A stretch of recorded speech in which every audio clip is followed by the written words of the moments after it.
E, finalmente, Senado traz à tona nova lei para impeachment de ministros do Supremo Tribunal Federal e que pegou de surpresa Alexandre de Moraes, Gilmar Mendes e outros comparsas ali no Supremo Tribunal Federal, e por essa eles não esperavam. O Gilmar deu a canetada ali para proibir o Senado Federal de colocar em votação pedidos de impeachment contra os ministros.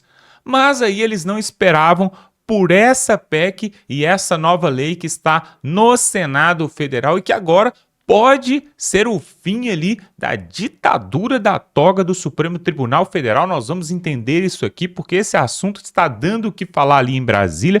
O Senado Federal não aturou esse ativismo judiciário e o Davi Alcolumbre bateu a mão na mesa e agora essa nova lei pode cair em cheio ali no colo de Alexandre de Moraes, de Gilmar Mendes e até do Flávio Dino. Nós vamos entender isso aqui agora, o pessoal da Ancapsu vai trazer ali para nós. Você deve se inscrever ali no canal Ancapsu, porque o Peter sabe de tudo e ele vai trazer para nós aqui. Confira essa matéria, mas antes você tem que dar um like nesse vídeo. Você tem que se inscrever neste canal, porque aqui nós trazemos notícias do interesse do povo como essa. Você quer os pedidos de impeachment sendo votados ali em Brasília? Então se inscreva aqui no canal, dá um like nesse vídeo. Veja a matéria aí, voltamos logo em seguida. A oposição tem debatido como responder à decisão do Gilmar Mendes, que basicamente impediu o impeachment de ministro do Supremo. E surgiu agora uma alternativa que tem amplo apoio não apenas do pessoal da oposição, mas até de alguns setores do governo, tá? Que é votar a lei do impeachment. Vocês lembram que no final do governo Bolsonaro, o Senado, o Rodrigo Pacheco, patrocinou uma lei do impeachment, que inclusive foi preparada pelo Lewandowski. O Lewandowski estabeleceu uma reunião, um grupo de juristas para estabelecer uma nova lei do impeachment. E o curioso dessa lei do impeachment é que era uma lei do impeachment mais dura, porque na verdade naquele momento, no momento do final do governo Bolsonaro, a esquerda estava chateada porque não conseguiu fazer o impeachment do Bolsonaro. Então, chega a ser muito engraçado. Eu fiz um vídeo sobre isso na época, falando que essa lei do impeachment era a lei do impeachment do Bolsonaro, porque eles botaram as causas. Por exemplo, não atuar em uma pandemia para preservar vidas é crime de responsabilidade, né? Vocês entenderam o que eles queriam, né? Eles queriam, era a lei do impeachment do Bolsonaro. Só que essa lei do impeachment do Bolsonaro, na verdade, descreve todo o rito jurídico do impeachment de uma maneira que impede que alguém segure a coisa. Porque isso que eles estavam reclamando naquela época, lembra? Porque nem o Nhonho quis fazer o impeachment do Bolsonaro, nem depois disso o Arthur Lira quis fazer. E aí eles estavam reclamando que eles seguraram os pedidos de impeachment. Então olha que curioso, uma lei do impeachment feita pelo Lewandowski já depois da Constituição por um grupo de juristas. Se eles aprovarem essa lei do impeachment, o Gilmar Mendes fica vendido nessa história, porque na verdade é um meio termo, tá? Eles botam um meio termo. Vamos entender esse caso aqui, porque eu vou repassar com vocês esses termos da lei do impeachment.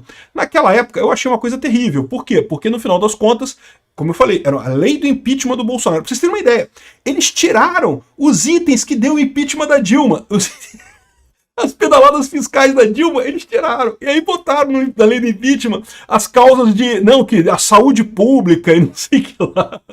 Ou seja, era a lei do impeachment do Bolsonaro. Não, né? Mas, de qualquer forma, resolve agora para romper esse impasse agora. Será que vai prosperar isso? Pode ser uma coisa interessante. Eu sou Peter Turguniev, esse é o Ancapsu. Pois bem, o Gilmar Mendes, a gente já falou com essa lei dele, de que praticamente proíbe o impeachment de ministro do STF. É um absurdo, não preciso repetir toda essa coisa, já falei em vários vídeos. É um absurdo, não tem lógica nenhuma, fere a Constituição, fere a independência de poderes e coisa e tal. Só que você tem um problema. Como é que a oposição responde a isso, né? Porque, bom, fazer uma PEC, o pessoal quer fazer uma PEC, ou fazer novas leis. Ok, beleza, muito legal, muito bacana, só que a verdade é que se fizer isso agora, o Gilmar Mendes vai simplesmente dizer que essas leis são inconstitucionais, que essa PEC é inconstitucional. Eu já expliquei para vocês que seria relativamente fácil ele fazer isso. A melhor alternativa que eu vi, como eu já falei para vocês, é se a gente realmente eleger um Senado parrudo de direita no ano que vem, a gente pode ainda fazer essas coisas com base na... Olha só, a prerrogativa constitucional é do Senado de fazer isso, a gente fez a coisa aqui, vamos valer e valeu, e o ministro do STF está empichado e tem que sair, a polícia tem que ir lá e conduzir ele para fora do STF. eu acho que é a melhor alternativa que a gente tem, né? Mas aí surgiu essa opção aqui da lei que foi feita pelo Rodrigo Pacheco em 2023, um grupo de estudo que foi trazido pelo Lewandowski, mais outras pessoas, é aqui, ó, é o PL 1388. Ninguém nem deu bola para isso. Por quê? Porque no final das contas, essa lei meio que perdeu o efeito. Ou seja, o que o Pacheco queria era uma lei para empichar o Bolsonaro. Eles começaram esse processo em 2022. Então a expectativa deles era, se o Bolsonaro ganhasse em 2022, eles teriam uma lei para empichar o Bolsonaro no segundo mandato do Bolsonaro, entendeu a parada? Só que como o Bolsonaro perdeu a eleição de 2022, meio que a lei ficou para lá e ninguém se mexeu nisso daí, né? Então vamos dar uma olhada nessa lei para ver se ela resolve os problemas de parte a parte. E eu já adianto para vocês, essa lei facilita impeachment contra presidente da República, tá? Ou seja, eu não sei mais se o pessoal da esquerda estaria tão favorável a isso agora, porque, né, quando o presidente é de direita, eles querem mesmo impeachment, não sei o que lá. Mas quando o presidente é de esquerda, não sei, né, se eles querem, né? Então vamos lá, vamos fazer uma comparação aqui. Ó.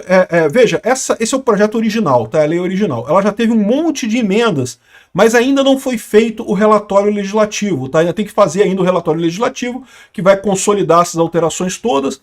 Então eu vou traçar com vocês aqui uma visão da lei original, para a gente entender o que muda na história toda, tá?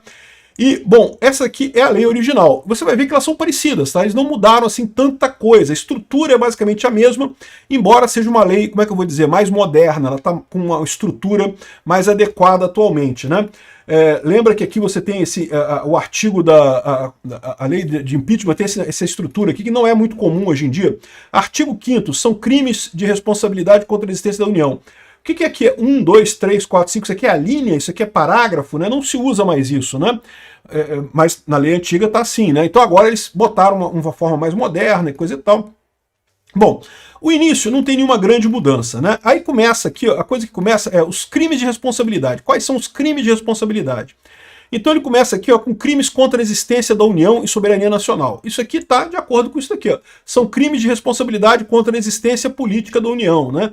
Aí diz aqui, ó, entreter direto ou indiretamente inteligência com o governo estrangeiro, provocando a fazer guerra e pipipi, popopó. Tá aqui, ó, negociar com o governo ou grupo estrangeiro, ou seja, agentes para provocar guerra. Ou seja, tá repetindo mais ou menos as mesmas coisas que vem aqui da coisa, né? Só que aí, ó, uma coisa engraçada que fala aqui, ó. A lei de impeachment do Bolsonaro aqui, ó. Dos crimes de responsabilidade contra o exercício de direitos e garantias fundamentais. Tem aqui também, isso mais para frente aqui, ó. Aqui, ó. Dos crimes contra o exercício de direitos políticos individuais e sociais, né? Aí fala aqui, ó, olha só. Deixar de adotar medidas necessárias para proteger a vida e a saúde da população em situações de calamidade.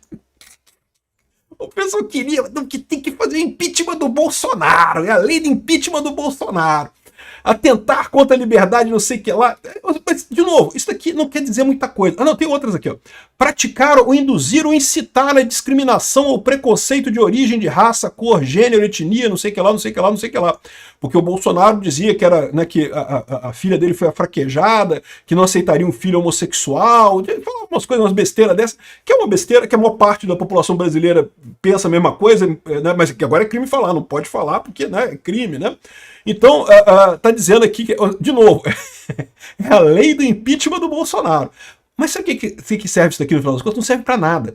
Porque no final das contas o crime de impeachment é um crime, em última análise, político. Ou seja, se tiver um ambiente político para prosperar o impeachment vai prosperar, não interessa se teve crime, se não teve crime, a verdade é essa, faz muito pouca diferença. Por outro lado, se não tiver clima político para isso, e foi o caso com o Nhonho, por que o Nhonho não botou o impeachment para rodar, o Rodrigo Maia? Porque ele sabia que não ia passar, e se não passasse ia ficar mais feio ainda para ele, entendeu? Então, a verdade é que é besteira isso daí, né? Ele coloca aqui as coisas que, ó, embaraçar o livre exercício de direitos políticos do processo eleitoral à posse dos eleitos. Não pode criticar a urna eletrônica, né? Enfim, mas de novo, isso aqui não quer dizer nada, porque só prospera se o Congresso for adiante, né? Então tá aqui. Aí tem outros crimes aqui, aí segue mais ou menos a lei aqui. O curioso é, se você olhar aqui, crimes contra a lei orçamentária. Se você pegar o crime que eles pegaram da Dilma aqui, eles tiraram da Dilma. É muito engraçado aqui, ó. Tá aqui, ó. O crime da Dilma foi esse daqui, ó. Infringir patentemente de qualquer forma dispositivo da lei orçamentária. E agora não tem mais esse aqui, ó. Fala que não repassar exercício no prazo legal, descumprir deliberadamente ou reiteradamente a legislação orçamentária de responsabilidade fiscal e não sei o que lá. Eles mudaram a parada, porque não, se fosse a Dilma, não pode fazer o impeachment, tem que ser o impeachment, é a lei do impeachment do Bolsonaro, não é a lei do impeachment da Dilma não, né? Mas enfim, muito engraçado isso, porque de novo, não faz diferença. A Dilma foi impeachada não só porque ela fez coisa errada, tá? Mas o Lula fez coisa errada também. A questão é que no caso da Dilma havia ambiente para se fazer o impeachment, ambiente político para fazer o impeachment. Isso não havia no governo Bolsonaro e não há nesse momento no governo Lula, então não adianta. O Lula já cometeu um monte de crime igual o da Dilma cometeu, mas não tem clima político para passar, então vida dura, né? Aí coloca aqui, fala sobre crimes de responsabilidade dos comandantes e não sei o que lá, e coloca os crimes de responsabilidade dos magistrados também. Ah, isso é outra coisa. Eles botam crimes de responsabilidade de magistrados que não são só do STF, mas também de qualquer juiz. Porque eles já estão vendo a possibilidade de aplicar isso daqui para outros juízes. O Moro, não pode, Moro, você acusou o Lula de ser ladrão, não pode acusar o Lula de ser ladrão, né? Ou seja, tinha isso aqui também, né? Aqui, ó, exercer atividade político-partidária, coisa e tal. Então, algumas coisas que eles colocam aqui é até interessante, porque foram coisas que o próprio Gilmar Mendes ressaltou na decisão dele, que, por exemplo, aquela questão de decisão, você não pode ter crime de hermenêutica, né? E aqui não tem, eles fizeram isso também, eles tiraram o crime de hermenêutica aqui, né? Mas eles colocaram um monte de hipóteses aqui, ó, exercer atividade político-partidária ou manifestar opiniões dessa natureza. Manifestar por qualquer meio de comunicação opinião sobre processos e procedimentos pendentes de julgamento. Pô, meu amigo, dá pra fazer impeachment de metade do STF com isso daqui. Só esse item aqui tá aqui, ó. Artigo 14, inciso 3. Pronto, o Gilmar Mendes, dia sim, dia também, ele tá emitindo opinião sobre o processo que pode cair lá na mão dele, lá no STF. Então, assim, essa lei aqui tá ótima pra gente, nesse ponto aqui, né? Além disso, ele coloca aqui toda a parte de... Aí tem outros crimes aqui, eu não vou entrar em tudo, porque se eu entrar em tudo também, a gente vai ficar 2 horas aqui analisando a lei, né? O ponto importante que ele coloca é justamente aqui, ó, que ele define o processo e julgamento direitinho, como é que é a denúncia, como é que é a autorização para abertura do processo, ou seja, o processo de impeachment tem sempre essas 4 etapas. A denúncia, que é o momento em que alguém faz denuncia, né, o político pelo crime de responsabilidade, ou o juiz do STF, ou qualquer coisa que seja. Aí existe a autorização para abertura do processo, e depois a instrução e defesa, e finalmente o julgamento. São as 4 etapas do processo que ele define aqui. E daí ele explica aqui, ó, quem é a competência, né? O processo e julgamento dos crimes de responsabilidade compete ao Senado Federal, no caso de crimes do presidente da República e coisa e tal. Ou seja, no caso do presidente da República não muda nada aqui não, tá? Continua competindo ao Senado Federal. Só que, tá aqui, ó, ministro do Supremo Tribunal Federal, continua sendo o Senado, ou seja, segue a Constituição atual, né? Aí coloca outras possibilidades de crimes de coisa aqui. Aí a denúncia. São legitimados para oferecer denúncia para o crime de responsabilidade. Isso aqui é um ponto importante. A lei escrita pelo Lewandowski, permite que partidos políticos com representação no Poder Legislativo, a Ordem dos Advogados do Brasil, entidade de classe, organização sindical de âmbito nacional ou estadual, conforme a autoridade anunciada em funcionamento há pelo menos 1 ano, sempre mediante autorização específica de seus órgãos deliberativos. Aí, ou seja, o que ele está dizendo aqui? Que eles pegaram um meio termo entre o que é hoje, que qualquer pessoa pode fazer uma denúncia, e botaram aqui algumas classes de pessoas. Repara que o item 2 aqui, ó, diz, ó, aos cidadãos, mediante petição que preenche os requisitos de iniciativa de legislativa popular, no âmbito federal, estadual ou distrital, conforme o caso. Isso daqui não é o que tem hoje, tá? Existe hoje a possibilidade de você, como cidadão, fazer uma iniciativa legislativa popular. Você criar uma lei. Você tem que ter não sei quantas assinaturas, de não sei quantas pessoas, eu não sei o que lá, você tem que fazer um referendo em não sei quantos estados do Brasil. Tem um critério lá. Então, ou seja, não poderia mais qualquer pessoa fazer a denúncia de pedindo impeachment do presidente da República ou do ministro do STF. Repara que dá um meio termo. O Gilmar Mendes diz que era só a PGR que poderia oferecer denúncia. A lei atual diz que qualquer um pode apresentar denúncia. Essa lei aqui, ela bota um meio termo. partido político com representação no Poder Legislativo, a Ordem de Advogados do Brasil, entidades de classe e organização sindical e não sei o que lá, ou seja, e o cidadão poderia, no mesmo critério de iniciativa legislativa, acho que é 4 milhões de assinaturas que tem que obter para você botar uma lei, e aí essa lei, se você conseguiu 4 milhões de assinaturas, tem um monte de critério, tá? Essa lei tem que ser apreciada pela Câmara, ela entra no processo legislativo da Câmara para ser avaliado como uma lei de iniciativa popular, né? Aí você poderia também pedir isso daí. Então, assim, eles fizeram um meio termo que não é qualquer cidadão como é hoje, mas também não é só o PGR. Isso daqui me parece bastante razoável. Isso aqui, entendeu? Isso resolve uma parte séria do problema. E fica estranho do STF criticar, porque foi o próprio STF que fez, foi o Lewandowski que fez essa lei aqui, né? Aí depois o resto segue mais ou menos o processo que já é hoje, coisa e tal.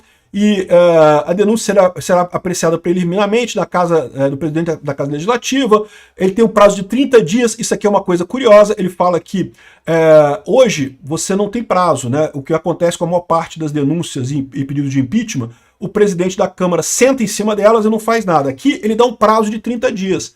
Se em 30 dias o presidente da Câmara ou do Senado, conforme o caso, não der andamento à coisa de impeachment, é considerado que foi indeferido o arquivamento da denúncia por não preencher os requisitos formais ou submissão da denúncia à deliberação da mesa. O silêncio do presidente após o prazo será considerado indeferimento tácito, com consequente arquivamento da denúncia. Só que, se houver o arquivamento da denúncia, cabe recurso para o plenário, né? Que na verdade foi assim que foi o impeachment da Dilma. O Eduardo Cunha disse: não, indefiro o pedido de impeachment da Dilma. Aí o pessoal no plenário falou: não, peraí, queremos fazer um recurso. Aí vota no Senado, vota no plenário, deu mais do que 1/3 da casa. Então, ou seja, isso daqui é uma maneira do presidente da casa não poder mais segurar o processo de impeachment. Isso daqui ajudaria a gente, porque hoje tem um monte de processo de impeachment lá no Senado Federal e o Alcolumbre sentou em cima deles e não faz nada. Se o Alcolumbre recusar um desses processos de impeachment, você pode fazer, hoje você pode fazer isso, pode fazer o recurso e votar na Câmara e botar o processo de impeachment para rodar, mas ele não faz nada, ele fica quieto, ele senta em cima e não faz nada, né? E como ele é gordinho, ele senta em cima, estraga o papel ali, né? E pô, ele não faz nada com a coisa, né? Então, o ponto é esse. Essa coisa aqui, na verdade, repara, ela dificulta você fazer denúncia. Porque agora não é mais qualquer pessoa que pode fazer denúncia. Um deputado não pode fazer denúncia, teria que ser um partido político. Mas uma vez que foi feita a denúncia, o processo aí, meu amigo, não tem mais como parar, não. E repara que tem um monte de gente aqui, ó, entidade de classe, organização sindical no âmbito nacional e estadual.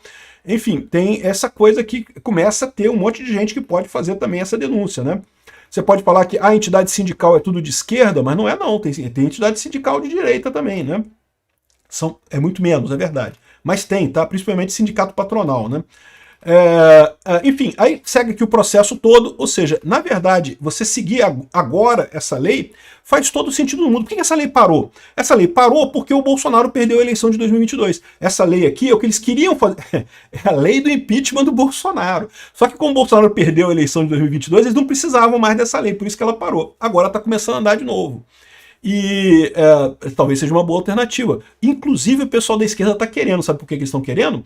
Porque eles já estão vendo que vão perder a eleição do ano que vem, que o Flávio Bolsonaro vai ganhar para presidente, e eles já querem ter essa coisa aqui para poder fazer impeachment do Flávio Bolsonaro, se for o caso, né, no governo seguinte. Então, olha só, eu acho que pode ser uma alternativa, tá?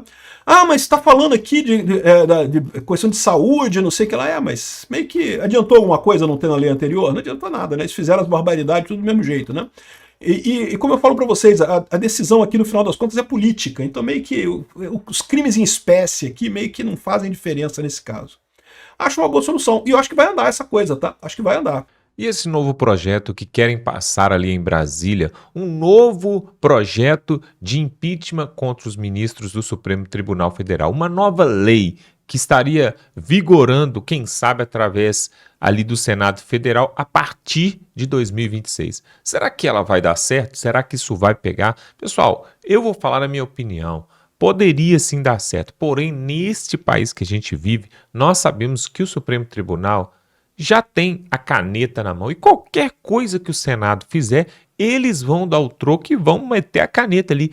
A verdade, pessoal, eu tenho para mim uma mesma teoria e filosofia que o falecido, né, Olavo de Carvalho. Ele falava o seguinte, que a única solução para o Brasil seria mesmo uma intervenção militar dos Estados Unidos para colocar ordem nessa bagunça e fazer uma faxina geral no Brasil. Coisa que não está muito longe de acontecer, uma vez que parece que o Maduro vem buscar asilo ou pelo menos passagem pelo Brasil para fugir de Donald Trump.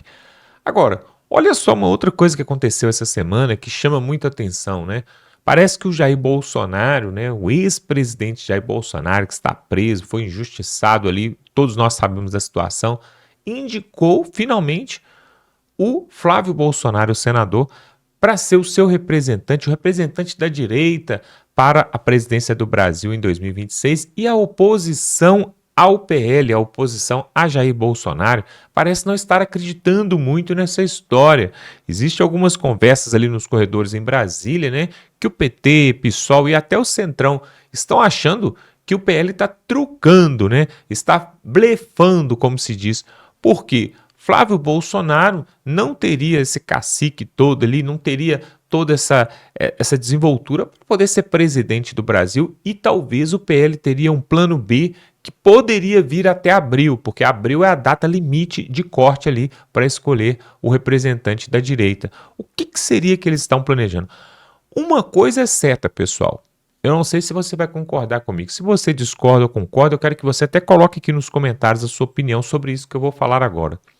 Acredito eu que Flávio Bolsonaro não tem força política, não tem capital político, não vai ter essa transferência de votos de Jair Bolsonaro para conseguir bater o Lula.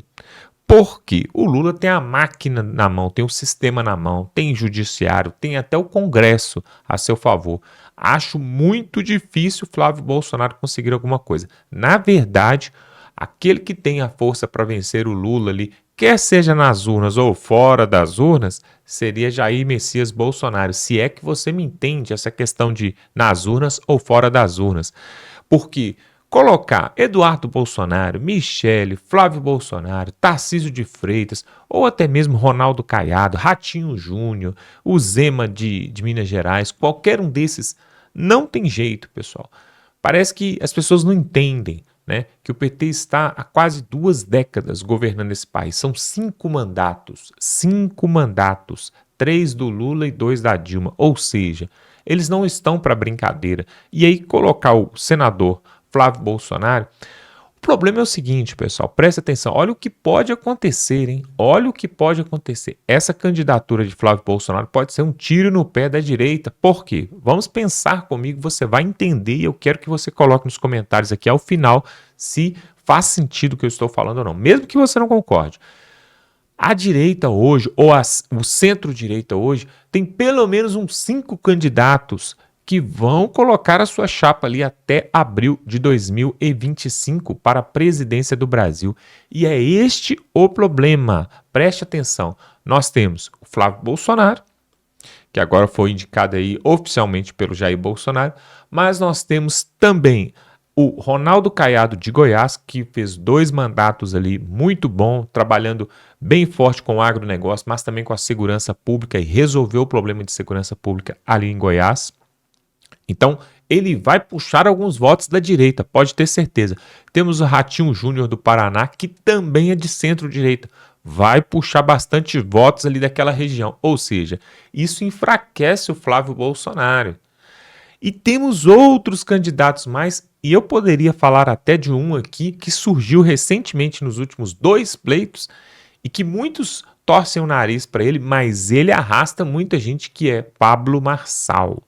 O coach empresário, na última eleição de São Paulo ali, né, eleições municipais de 2024, você viu o tanto de barulho que Pablo Marçal fez e ele acabou de ficar elegível. O TRE de São Paulo tinha tirado a elegibilidade dele, ele ficou um tempo ali, recorreu, mas agora ele pode concorrer. E por que eu estou citando o nome dele aqui? Preste atenção, ele tinha colocado uma questão seguinte, que ia concorrer ou para governo de São Paulo, para governador de São Paulo, em 2026, ou para a presidência. E ele colocou a questão seguinte, vamos pensar, pessoal, temos que ser inteligente. Ele falou o seguinte, Só não vou concorrer para a presidência se o Jair Bolsonaro sair da prisão, estiver elegível e for concorrer na presidência. Aí eu não vou bater de frente com ele. Aí eu vou para o governo de São Paulo. Só que aí agora o Jair Bolsonaro não vai concorrer, pelo menos por enquanto. Não estaria apto para concorrer às eleições. E em São Paulo, provavelmente teremos de novo a reeleição do Tarcísio. E aí, pessoal, sobrou então para o Pablo Marçal tentar de novo a presidência. Ou seja, é mais um que vai puxar votos da direita porque ele tem uma audiência. Queira você não, goste dele ou não, talvez eu sei que muitos que assistem ao nosso canal aqui não vão muito com a cara do Pablo Marçal, mas ele tem uma audiência grande, principalmente na internet. E aí, pessoal, nós temos aí 4 ou 5 candidatos de direita ou centro-direita que vão puxar esses votos do Flávio Bolsonaro. Isto não aconteceu nem em 2022 e muito menos lá em 2018, que em 2018 o Jair Bolsonaro estava concorrendo diretamente com o Lula e com o Ciro Gomes, mas não concorreu com outra pessoa tão diretamente. Os outros estavam muito longe. Agora não. Com essa saída de Jair Bolsonaro da disputa do poder, pelo menos por enquanto, tomara que mude as coisas, né? Vamos esperar. Nós vamos ter pelo menos 5 candidatos de direita, isso vai dividir os votos, vai pulverizar, e quem vai rir à toa até na orelha com isso, quem que é? A esquerda. Corre-se o risco, que agora eu vou falar algo aqui que é meio polêmico, mas você que é inteligente está me ouvindo, por causa dessa pulverização, esses 5 candidatos de direita que vão querer roer o osso em 2026, vão querer um pedacinho do bolo ali, por causa desses 5, pode ser que Lula ganhe grande vantagem e leve até no primeiro turno, pessoal. É só você parar e pensar e fazer as contas. Não tem voto para todo mundo. Não dá para cada um desses aqui ter 10 milhões de votos e ainda não vai ter jeito. O Lula vai ganhar uma grande vantagem. Agora, se tivesse 1 ou 2 no máximo, poderia sim toda a direita se unir. Mas uma coisa que não acontece, pelo menos não tem acontecido nos últimos meses, né? É uma união da direita ou da centro-direita para poder ter um candidato só, para fazer uma chapa forte ali para 2026. Nós não estamos vendo isso. Isso é muito prejudicial para o Brasil. Olha só, nós vamos ficando por aqui. Clique aqui embaixo aqui para se inscrever no canal, compartilhe esse vídeo, você clica e compartilha no grupo do WhatsApp, no grupo da família, é muito importante você fazer isso. E vamos torcer para que esse projeto de impeachment saia mesmo e as coisas mudem em Brasília. Vamos ficando por aqui, forte abraço e até a próxima.